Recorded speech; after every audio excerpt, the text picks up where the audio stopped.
الحمد لله حمدا كثيرا طيبا مباركا فيه. الصلاة والسلام على محمد رسول الله صلى الله عليه وسلم. قال تعالى في القرآن المجيد الفرقان الحميد: أعوذ بالله من الشيطان الرجيم. إن الذين قالوا ربنا الله ثم استقاموا تتنزل عليهم الملائكة ألا تخافوا ولا تحزنوا وأبشروا بالجنة التي كنتم توعدون. صدق الله العظيم. محترم معزز ساتھیوں، پیارے بھائیوں، عزیز دوستوں، ماہ محرم الحرام کا یہ بابرکت مہینہ جو اللہ نے ہم پر سایہ فگن فرمایا ہے، تاریخ اسلام کے حساب سے یہ وہ بابرکت مہینہ ہے، یہ سال کا اول مہینہ اور حرمت والا، برکتوں والا مہینہ حدیث کے روح سے دیکھا جائے تو بڑی فضیلتیں اس ماہ مبارک کے تعلق سے ہمیں ملتی ہیں۔ میرے معزز ساتھیوں، کچھ ایسے لادینی اور کچھ ایسے لوگ جو دین اسلام کے اندر، جو دین کی صحیح سمجھ بوجھ نہ رکھنے والے یا پھر دین میں لغو کرنے والے، بدعات و خرافات و رسومات کو ایجاد کرنے والے کچھ لوگوں نے اس ماہ مبارک کے اندر بہت ساری ایسی باتیں پھیلا رکھی ہیں جو اسلام سے دور تک بھی ان باتوں کا کوئی تعلق نہیں ہے۔ خاص طور پر اس ماہ مبارک کی فضیلت تو آپ کو معلوم ہی ہے، سال ہاں سال سے علماء اہل سنت اس بات کو محقق طریقے سے قرآن و سنت کی روشنی میں آپ کو بتاتے آ ہی رہے ہیں کہ یہ مہینہ اتنی فضیلتوں والا ہے۔ اس ماہ مبارک میں دنیا بنائی گئی، آدم علیہ السلام کو پیدا کیا گیا، اور پھر موسیٰ علیہ السلام کی توبہ قبول ہوئی، محمد صلی اللہ علیہ وسلم کے زمانۂ حیات سے پہلے جو حضرات انبیاء کرام کی زندگیاں گزری ہیں ان کے بہت سارے واقعات کا تعلق ماہ محرم الحرام کی 10 تاریخ سے وابستہ ہیں۔ یہ ساری باتیں آپ اکثر اہل سنت الجماعت کے علماء کرام سے محققانہ انداز میں سماعت فرما چکے ہوں گے، سماعت فرما رہے ہیں زمانہ دراز سے۔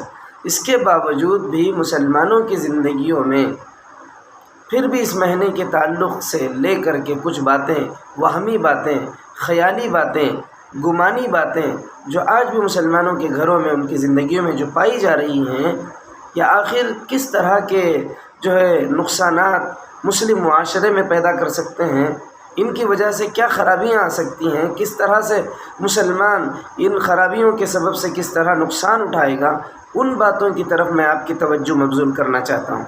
سب سے بڑی بات میرے معزز ساتھیوں، ایمان اور اسلام جو چیز ہے وہ انسان کو مضبوط کرتا ہے، دماغی طور پر، جسمانی طور پر، روحانی طور پر انسان کو مضبوط کرنے کا اگر کوئی مذہب ہے وہ مذہب اسلام ہے۔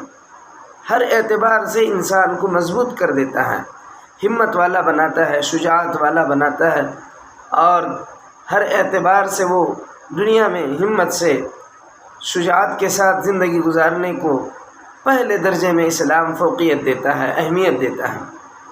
مگر میرے معزز ساتھیوں، جو خرابیاں، جو بدعات، جو خرافات، جو رسومات کچھ لوگوں کی ایجاد کردہ دنوں کے تعلق سے، مہینوں کے تعلق سے، گھڑیوں کے تعلق سے جو ایجاد کرے ہیں، اس کی وجہ سے سب سے پہلا نقصان انسان کے روح پر، اس کے دماغ پر پڑتا ہے۔ روحانی اعتبار سے، جسمانی دماغی اعتبار سے انسان کمزور پڑ جاتا ہے۔ ایمان اور اسلام کا مطلب ہے انسان کو مضبوط بنانا، طاقتور بنانا۔ مگر وہ طاقتور کیسے بنتا ہے انسان؟ کہ اس کو یہی تعلیم دی جاتی ہے کہ سب کچھ اللہ سے ہوتا ہے، تمہارا کام ہے محنت کرنا، اور تمہارے کاموں کا نتیجے نکالنے والا اللہ ہے۔ تمہارا کام ہے جد و جہد کرو، والذین جاہدوا فینا لنہدینہم سبلنا، جو جد و جہد کرتا ہے اس کے لیے راستے ہموار کیے جاتے ہیں۔ یہ قرآن کا اعلان ہے، اللہ کا پیغام ہے۔ مگر میرے معزز ساتھیوں، انسان کو محنت کرنے کے تعلق سے قرآن میں حدیث میں یہ نہیں بتایا گیا کہ تم کو یہ دن یہ کام نہیں کرنا، نیا کام نہیں کرنا، پرانا کام نہیں کرنا، یہ مہینہ کڑوا، یہ مہینہ میٹھا، یہ مہینہ فلاں، یہ گھڑی اچھی نہیں، وہ گھڑی اچھی نہیں. آپ کو کہیں بھی قرآن و حدیث میں نہیں بتایا گیا.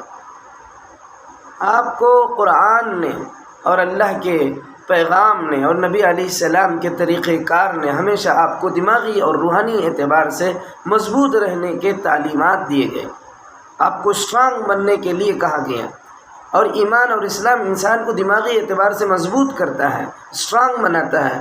ذہنی طور پر اگر آدمی کمزور ہو گیا تو پھر باوجود وہ جسام ہونے کے، باوجود وہ طاقتور ہونے کے، پھر بھی وہ کامیاب نہیں ہو سکتا. اس کی طاقت، اس کی شجاعت، اس کی جسم کی جسامت اسے کوئی فائدہ نہیں پہنچا سکتی، کیونکہ اصل جو طاقت ہے وہ روحانی اور دماغی ہوتی ہے.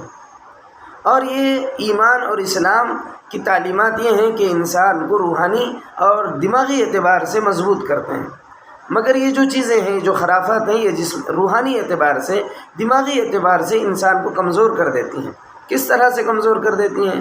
انسان کو پہلے ہی کہا گیا محرم میں یہ کام نہیں کرنا، نیا کام نہیں شروع کرنا، نیا کام کرو گے تو تم کو کامیابی نہیں ملے گی. کچھ الٹے انب سنب لوگوں کی باتیں، ایسے انب سنب باتیں سن کر کے اب وہ کام کرے گا تو پورے یقین کے ساتھ نہیں کرے گا. اور جب آدمی یقینی طور پر کوئی کام نہیں کرے گا تو اس کام میں جھول آ جائے گا، اور جھول آنے کی وجہ سے وہ کام کو مکمل طریقے سے جیسے کرنا چاہیے ویسا نہیں کرے گا تو پھر وہ کام کبھی سکسیس، کامیاب مکمل نہیں کر پائے گا، جس کی وجہ سے وہ کام کامیابی کی طرف سے نہیں لے جائے گا. اس لیے یہ ساری انب شنب باتیں جو لوگوں نے مسلمانوں کے درمیان میں کھڑی کر رکھی ہیں کہ جو ہے محرم کے مہینے میں نیا کام نہیں شروع کر سکتے، نئی دکان نہیں کھول سکتے، شادیاں نہیں کر سکتے. ارے سب سے بڑی بات تو یہ ہے، مسلمان کے پاس اتنی فرصت ہے کہاں کہ مسلمان جو ہے 10 دن تک انتظار کرے. انسان تو مصروف ہے، اللہ نے اس کو بزی بنایا ہے. اس کی ایک ایک ساتھ، ایک ایک گھڑی، ایک ایک سیکنڈ قیمتی ہے. اس کو اس طرح سے وقت ضائع کرنے کا کسی بھی طرح سے اجازت نہیں ہے. ہمیں تو یہ کہا گیا، ہمیں تو یہ سکھایا گیا کہ کل کا کام آج کا کرو، آج کا کام ابھی کرو. اور ہم سے یہ کہا جا رہا ہے کہ 10 مہینے انتظار کرو، 10 محرم کے بعد پھر کام کرنا. تو یعنی کہ 10 دن بیکار رہنے کو کہا جا رہا ہے. اسلام کی یہ تعلیمات نہیں ہے. اور اس کے باوجود بھی پھر بعض لوگ یہ کہتے ہیں محرم میں نہیں کرے تو بہتر. پھر اس کے بعد سفر کا مہینہ بھی ربیع الاول میں، وہ بھی پھر 12 ربیع الاول سے پہلے نہیں، 12 ربیع الاول کے بعد. یعنی کہ قریب 2.5 مہینے ایک انسان کو بیکار سست اور انسان کو مشکوک کرنے کی یہ تعلیمات ہیں.